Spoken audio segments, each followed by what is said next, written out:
जय जय बापू कथा, जय श्री बापू कथा। कथा जय श्री बापू कथा। हो जय जय जोगी कथा, जय श्री जोगी कथा। जय श्री जोगी कथा, जय श्री जोगी कथा। इसे श्रवण कर मिट जाती है, इसे श्रवण कर मिट जाती है, इसे श्रवण कर मिट जाती है, इसे श्रवण कर मिट जाती है। जन्म जन्म की व्यथा। जय जय बापू कथा, जय श्री जोगी कथा।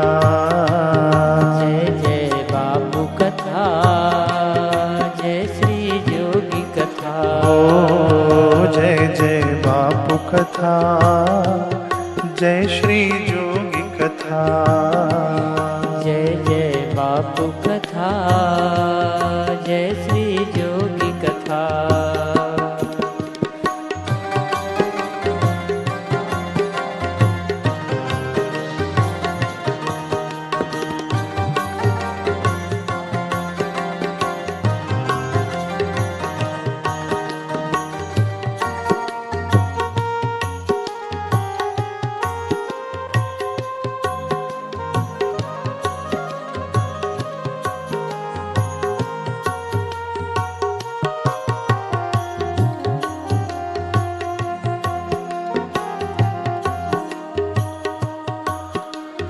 कलयुग में यह कथा है प्यारी, दुख विपत्ति हरे यह सारी।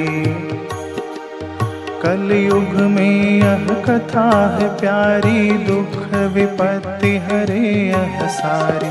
चित्त को शांति देने वाली, किसी की झोली रहे ना खाली। तेरा सब संशय भागेगा, तेरा सब संशय भागेगा, तेरा सब संशय भागेगा, तेरा सब संशय भागेगा। श्री गरुड़ जी यथा। जय जय बापू कथा, जय श्री जोगी कथा। जय जय बापू कथा, जय श्री जोगी कथा। ओ जय जय बापू कथा, जय श्री जोगी कथा।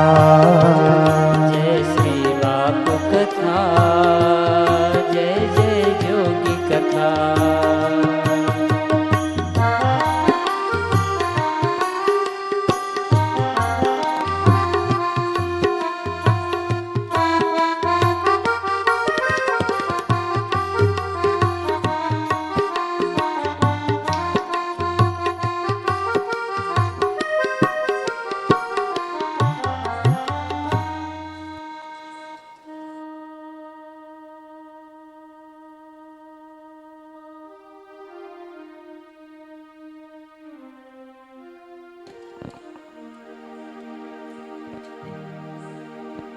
वर्णानामर्थसङ्घानां रसानां छन्दसामपि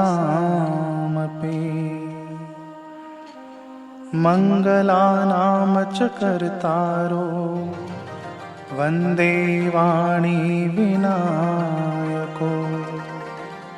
ओम श्री सद्गुरु परमात्मने नमः।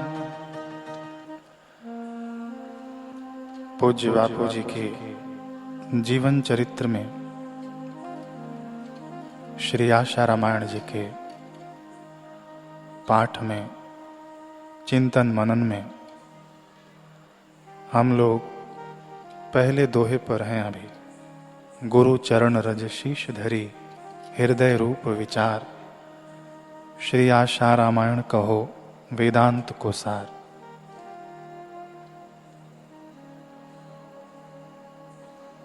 हमने प्रथम कथा की महिमा सुनी शुरुआत में, फिर गुरु चरण की महिमा सुनी, फिर हमने रज की महिमा सुनी। संक्षेप में हम इसे समझें, सार निकले, तो गुरु चरण यानी गुरुदेव के वचन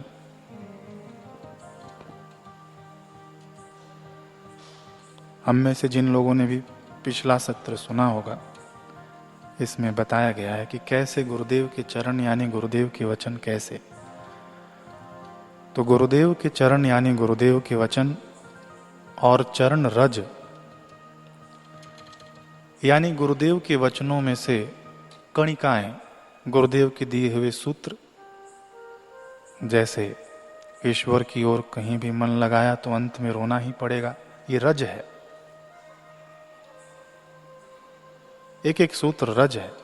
रज कण के सूक्ष्म होते हैं, छोटे होते हैं। सदैव सम और प्रसन्न रहना ईश्वर की सर्वोपरि भक्ति है, ये रज है। एक एक सूत्र रज का काम करते हैं। हमने संतों द्वारा बताए गए चरणों की महिमा, रज की महिमा सुनी। श्री भागवत जी से, श्री रामचरितमानस से और भी आदि आदि ग्रंथों से।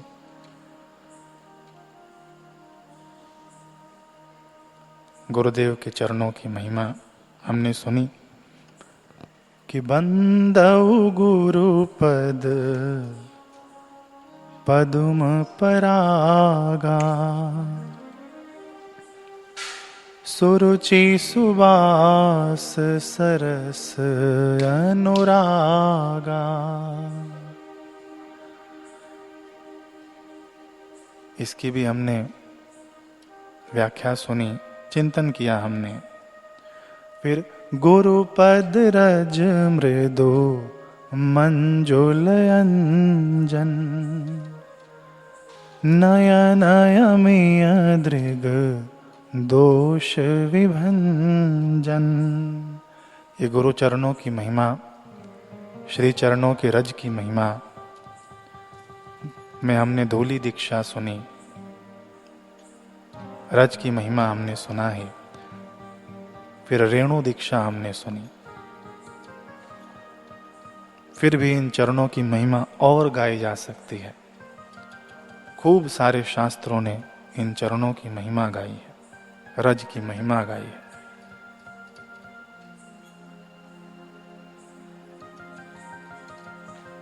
हम इस प्रथम दोहे में आगे बढ़ते हैं। गुरु चरण रज शीश धरी पर आते हैं। अब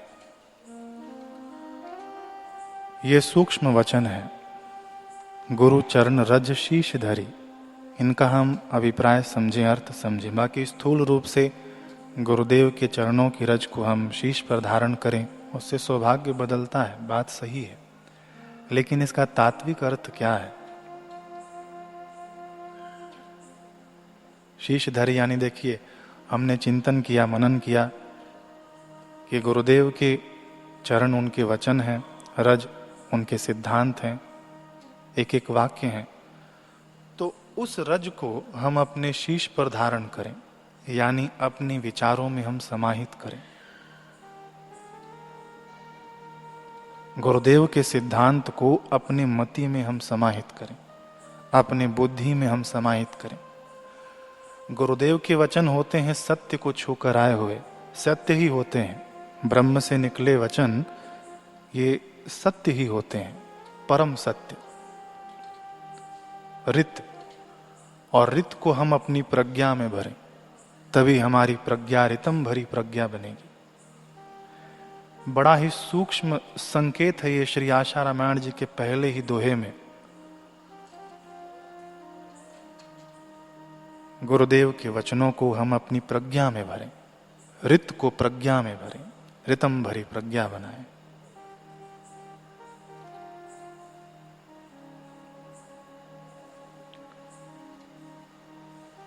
मन घसीटता है बुद्धि को, तो इस बुद्धि को ही प्रथम मजबूत करने की शक्ति श्री आशा रामायण जी की पहली पंक्ति में है। चाणक्य प्रार्थना करते थे, हमने सत्संग में सुना है बापू जी की। चाणक्य प्रार्थना करते थे भगवान से कि सब कुछ छीन लेना, लेकिन मेरी बुद्धि मत छीन।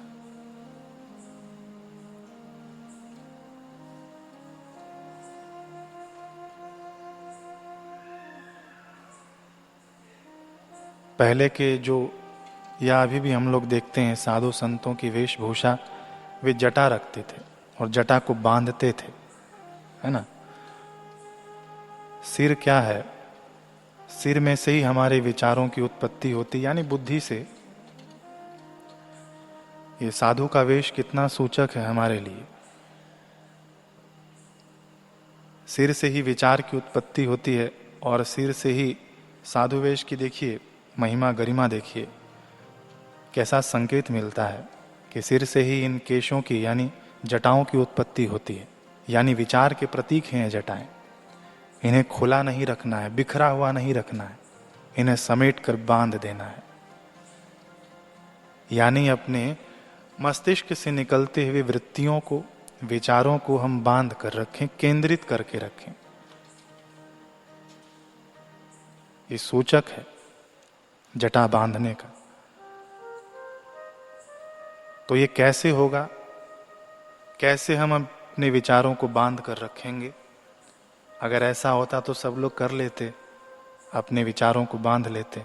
ये वृत्तियां ही तो हैं जो हमको भटका रही हैं, केंद्रित कहाँ होती हैं।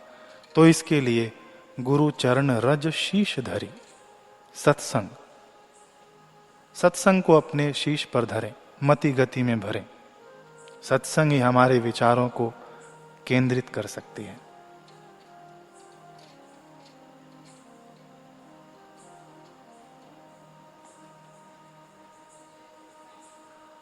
सत्संग, यही पद रज है।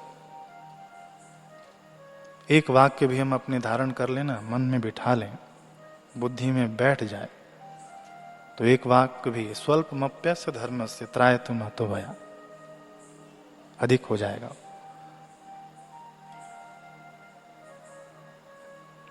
और शिव जी ने तो कितने गजब की सावधानी रखी है। शिव जी उपदेश कर रहे हैं माता जगदम्बा को, जगत जननी आदि शक्ति जगदम्बा को, पार्वती जी को। वहां है कोई नहीं, मात्र शिव जी हैं और आदि शक्ति जगदम्बा है। उपदेश करते समय हम लोग गुरु गीता में पढ़ते हैं कि उपदेश करते समय शिव जी बता रहे हैं कि गुरुदेव के वाक्य सत्य हो या झूठ, शिष्य को कभी उनका उल्लंघन नहीं करना चाहिए। अब शिष्य की मति गति पता है शिव जी को कि गुरुदेव के वाक्यों को कैसे तोल सकती है, इसीलिए शिव जी ने इस प्रकार कहा, सावधानी रखकर, यानी एक रज कण भी व्यर्थ न जाए, हम उसे अपने शीश पर धारण करें। गुरुदेव का एक वाक्य भी अगर हम पकड़ लें, उसे अपने शीश पर धारण कर लें, तो शिव जी कहते हैं कि कल्याण ही कल्याण है। शबरी माता थी, उनके गुरुदेव ने कहा कि राम जी आएंगे, तुम यहां रुकना, राम जी का सत्कार करना, मैं जा रहा हूं, मेरा समय हो गया।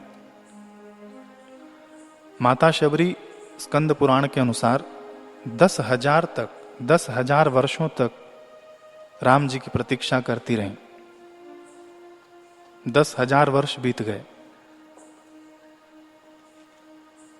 वहां आसपास और भी साधु समाज रहता था, सबको यही भरोसा था। अब उस साधु समाज में भी विविध प्रकार के लोग थे। कोई सिर्फ वायु पीकर रहने वाला था, कोई पत्ते खाकर जिंदा रहने वाले थे, कोई एक वक्त का भोजन करके रहने वाले थे, कोई दूध पर ही रहने वाले थे। ऐसे अनेक प्रकार के थे और सबको लगता था कि भगवान आने वाले हैं तो हमारे पास सबसे पहले आएंगे, क्योंकि मेरी तपस्या अधिक है। लेकिन शबरी ने क्या किया कि गुरुदेव के चरण रज को अपने शीश पर रखा। चरण रज यानी हम समझें इस बात को, गुरुदेव के एक वाक्य को अपने शीश पर धरा कि राम जी आएंगे, बेटी तो रुकना। बस इतना सा ही वाक्य रज अपने शीश पर रखा। श्री आशारामायण जी की पहली लाइन है, पहली पंक्ति है, गुरु चरण रज शीश धरी। शबरी माता ने शीश पर रखा वो चरण रज। राम जी गए तो सभी के पास पूछते पूछते, जब किसी के द्वार पर जाकर खड़े होते साधु की कुटी के सामने, तो उनको लगता कि भगवान अब यहीं रुकेंगे। भगवान कहते कि वो भेलनी कहाँ है, शबरी कहाँ है? सब लोग कहते हैं कि उधर आगे आगे। अब तो साधु समाज को भी लगने लगा कि क्या यही भगवान है जो धरती पर आए हैं? थोड़ी शंका उत्पन्न हो गई सबके मन के अंदर। और राम जी गए शबरी के यहां, प्रसाद पाया। लोगों को और शंका हो गई कि लगता तो नहीं है कि ये भगवान है। ठीक है, चलो कोई बात नहीं। अब उनकी एक कामना भी थी कि जो वहां का जो सरोवर था वो बड़ा गंदा हो गया था, और किसी जानकार ने कहा कि जब भगवान आएंगे तो इनके श्री चरणों को इस सरोवर में हम जब स्पर्श कराएंगे तो सरोवर शुद्ध हो जाएगा, ये हमारे पीने के उपयोग में आएगा। वो सरोवर दूषित हो गया था, पानी का कोई साधन नहीं बचा था वहां पर। सबको यही आस थी कि भगवान आएंगे, भगवान के चरण स्पर्श कराएंगे और सरोवर पवित्र हो जाएगा। अब शबरी माता को नवदा भक्ति आदि का उपदेश देकर भगवान बाहर आए। साधु समाज ने कहा कि महाराज आप यहां तक आए हैं तो उस सरोवर में अपने चरणों को स्पर्श करा दीजिए। भगवान ने कहा कि मेरे चरणों से कुछ नहीं होने वाला है महात्मागण, मैं सच कह रहा हूं। साधु संतों ने बड़ा आग्रह किया कि चलिए, हमें पता है कि आप विष्णु भगवान के अवतार हैं, आपके चरण, आपको करना कुछ नहीं है, सिर्फ चरणों को उस सरोवर में स्पर्श करा देना है। भगवान गए और शास्त्रों में वर्णन है कि भगवान ने जब अपने चरण उस सरोवर में स्पर्श कराए तो वो सरोवर का पानी रक्त सा लाल हो गया और उसके अंदर बड़े बड़े कीड़े पड़ गए।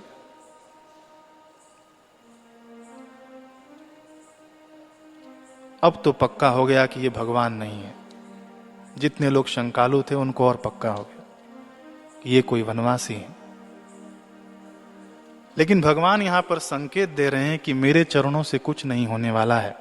जिन्होंने गुरुदेव के चरण रज को अपने शीश पर धारण किया है वो ही इस जगत को पतित पावनी बना सकते हैं, इस जगत को पाप से मुक्त कर सकते हैं। जैसे हमारे गुरुदेव लीलाशाह जी बापू के श्री चरण रज को अपने शीश पर धारण किए तो आज जगत पावन बन रहा है गुरुदेव से।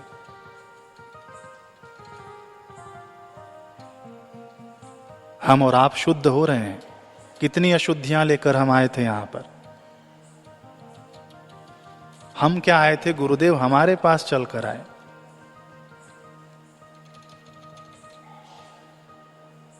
ये जो प्रसंग होते हैं शास्त्रों में सिर्फ हम ऐसे ही पढ़ लें कथा जैसा, तो इसका अभिप्राय निकालें कि गुरुदेव देखिए हमारे पास आए, हमारा भी सरोवर गंदा है लेकिन गुरुदेव ने हमारे सरोवर में चरण स्पर्श करवाया, यानी सत्संग अमृत की वर्षा की, तो हम भी पवित्र हो रहे हैं, पूरा समाज पवित्र हो रहा है जो लोग वाणी सुन रहा है गुरुदेव की। तो राम जी कहते हैं कि मेरे चरणों से नहीं होगा कुछ, वो जाओ माता शबरी के चरण इस सरोवर में छुआओ, स्पर्श कराओ। अब सब दौड़े, माता शबरी कहाँ गई, लेकिन माता शबरी का काम पूरा हो गया था, गुरु आज्ञा पूर्ण हो गई थी। माता शबरी चली गई वहां से, माता शबरी नहीं मिली। भगवान ने कहा माता शबरी जहां खड़ी थी वहां की रज उठाओ और इस सरोवर में डालो। इतिहास कहता है कि महात्माओं ने वहां की चरण रज उठाई और उस सरोवर में डाला तो वो सरोवर स्फटिक मणिवत निर्मल शुद्ध हो गया। गुरु के एक वचन को माता शबरी ने शिरोधार्य किया, रज को शिरोधार्य किया। भगवान ने इसकी पुष्टि की।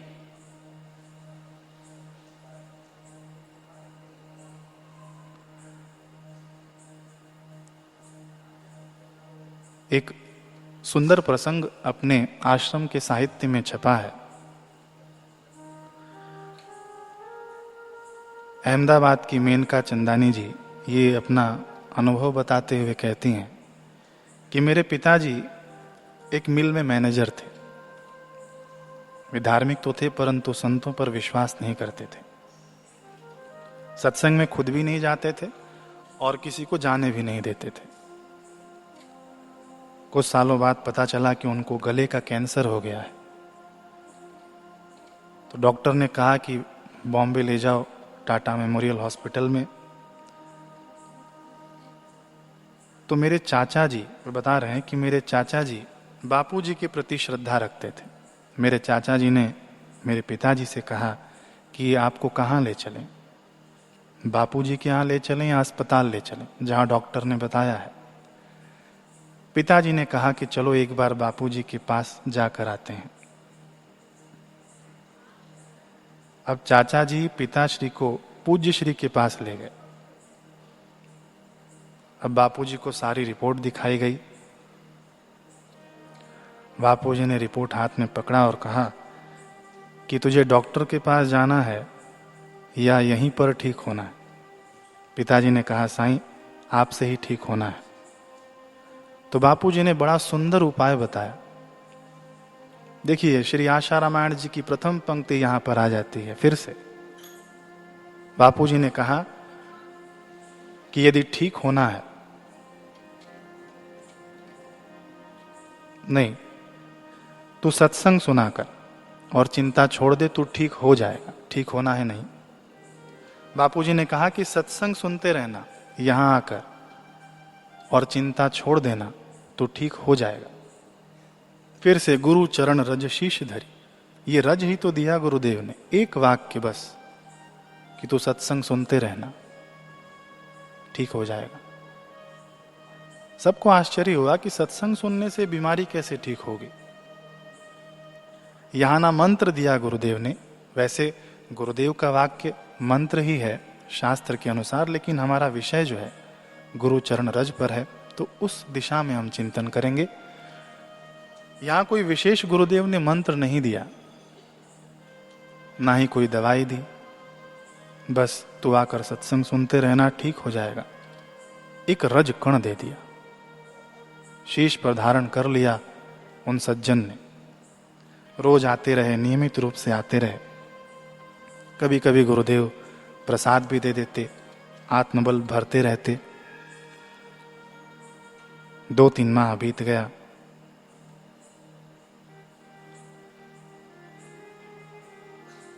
बापूजी ने एक बार सेव फल देते हुए कहा कि इस सेव फल के ऊपर जितने दाग हैं, छोटा सा दाग था, इतना ही तेरा रोग रह गया है।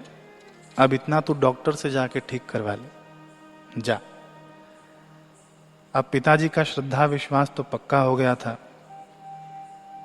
उन्होंने कहा कि बापू मुझे किसी डॉक्टर के पास नहीं जाना है, अब आप ही मेरे डॉक्टर हैं, मुझे आपसे ही ठीक होना है।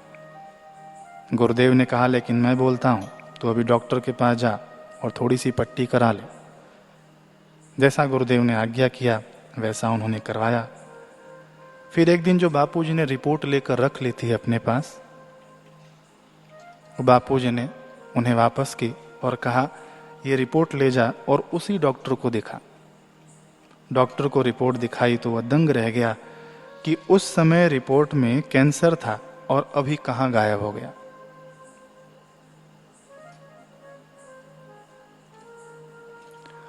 आमी अमूरी में चूरन चारू। हमने चिंतन किया था अमी अमूरी में अमृत के समान होता है ये रज। रज क्या, गुरुदेव का एक वाक्य,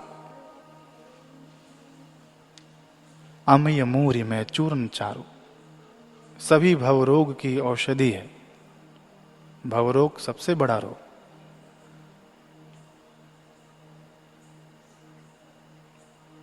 तो गुरु चरण रज शीश धरी, यानी गुरुदेव के एक वाक्य को हम शिरोधार्य करें, फिर उसके बाद कोई नहीं बचता, कोई रोग नहीं बचता।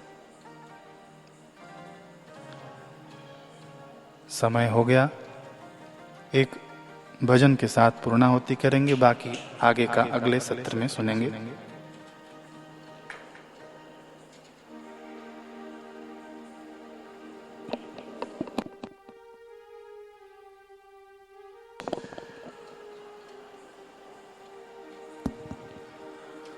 गुरु चरणों में वंदन है, गुरुवर का अभिनंदन है।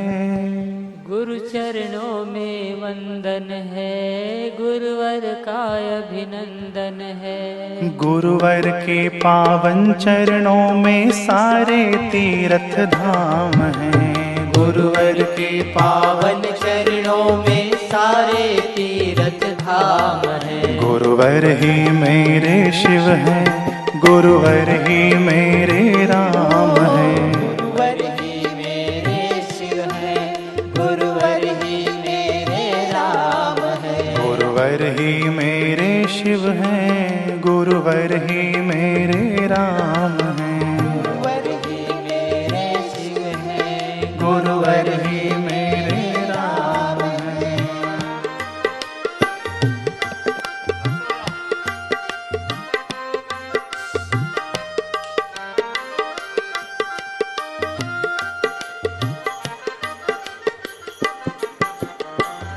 नाथ गुरु है, साथ गुरु है। नाथ गुरु है, साथ गुरु है। सबके पिता और मात गुरु है।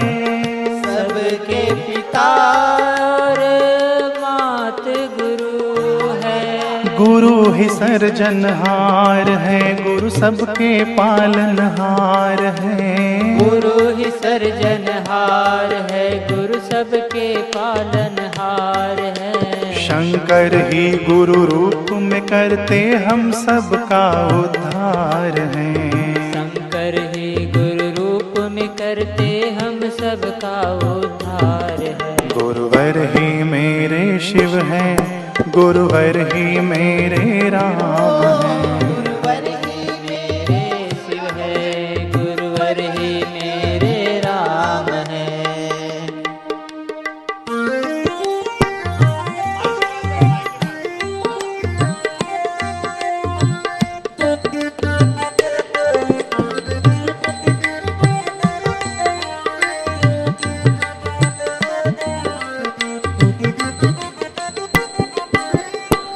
भाव गुरु है, ध्यान गुरु है। भाव गुरु है, ध्यान गुरु है। सब योगों का ज्ञान गुरु है। सब योगों का ज्ञान गुरु है। सब ग्रंथों का सार है, गुरु मनवाणी से पार है।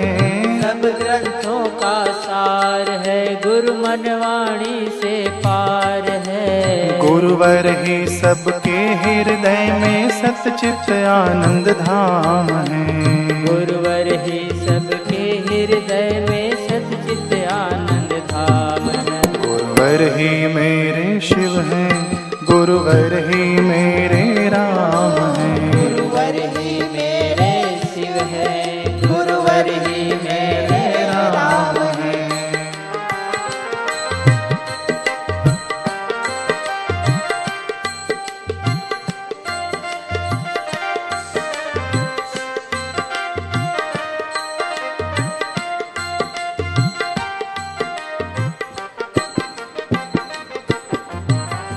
दर्श गुरु के, वचन गुरु के।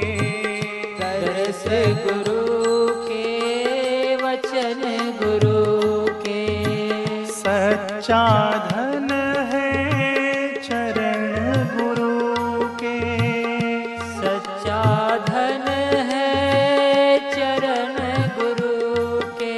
सबको करते प्यार है, गुरु प्रीति का भंडार है। सबको करते प्यार है, गुरु प्रीति का भंडार है। इनसे ही सारी खुशियां हैं, सबके बनाते काम है।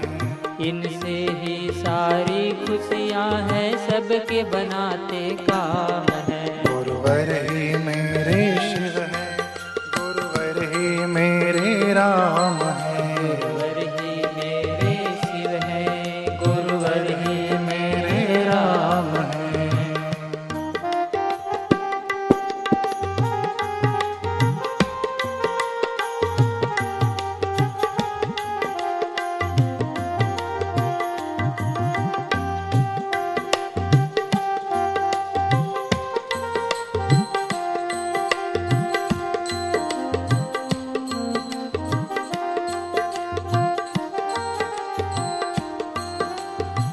अलख गुरु है निरंजन। अलख गुरु है निरंजन। गुरु ही करते भव भय भंजन। गुरु ही करते भव भय भंजन। जानी जाननहार है गुरु करण करावन हार है। जानी जाननहार है गुरु करण करावन हार है।